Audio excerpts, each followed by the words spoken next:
السلام علیکم۔ مکھی کی وجہ سے ایک آدمی جہنم میں چلا گیا۔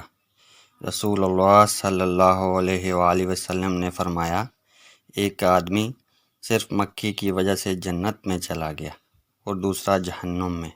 صحابہ نے عرض کی، یا رسول اللہ صلی اللہ علیہ وآلہ وسلم، وہ کیسے؟ نبی اکرم صلی اللہ علیہ وآلہ وسلم نے فرمایا، دو آدمی ایک قبیلے کے پاس سے گزرے۔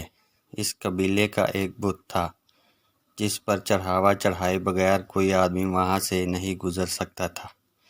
چنانچہ ان میں سے ایک شخص سے کہا گیا کہ اس بت پر چڑھاوا چڑھاؤ۔ اس نے کہا، میرے پاس کوئی ایسی چیز نہیں۔ قبیلے کے لوگوں نے کہا، تمہیں چڑھاوا ضرور چڑھانا ہوگا، خواہ مکھی ہی پکڑ کر چڑھاؤ۔ مسافر نے مکھی پکڑی اور بت کی نظر کر دی۔